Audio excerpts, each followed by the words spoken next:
Howdy folks, Ryan Gorman here from Coldwell Banker. And as we approach this Coldwell Banker Wealth Builder series with the world-renowned Suze Orman sharing some of her wealth building strategies with all of you, I thought it might be important to remind everyone why we even have these Coldwell Banker Wealth Builder events in the first place.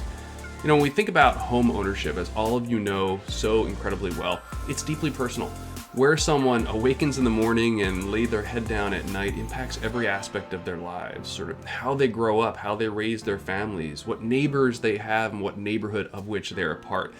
It is deeply personal, but it's also financial. It is one of the single best investments a person can make. And for most Americans, it is actually the most important investment they're ever going to make. When we look at the differences in family wealth, the wealth upon which someone can rely in times of trouble or to invest in a child's education or for retirement, the biggest difference between those who have some wealth to be able to invest in their and their family's future and those who don't is in fact home ownership. So the work we do is personal, but it's also financial. It's deeply tied to that investment and that potential return.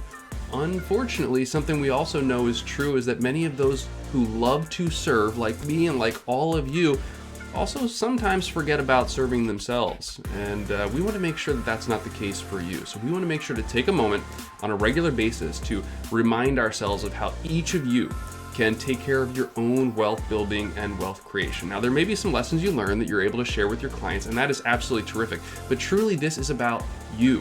Really want you to just take a moment and to be selfish for a second and to really think about yourselves and your families and your future, and to think about how you can invest some of the proceeds from your hard daily work on behalf of your clients in your own future, in your own financial nest egg. There's some strategies here that can make a real difference. Sometimes it's relatively minor changes that can have major differences down the road through the beauty of compounded interest and appropriate investment strategies.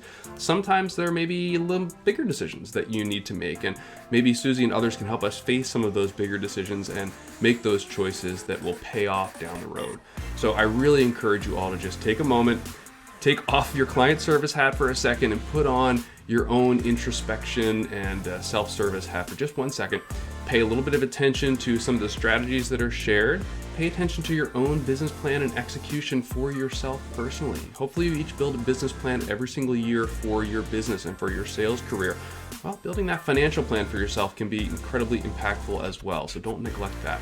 So that's some of the reasons why we create this series in the first place and why we put it on for all of you. And we're always open to feedback and ideas. So if you think we can do better in any way, please let us know. Meantime, enjoy some of the financial strategies brought to you by Suze and others. We'll make sure to keep trying to take a moment to remind you to look out for yourself now and then. And we'll try and make sure we do too. Thank you so much, everyone. Really appreciate everything you do every single day.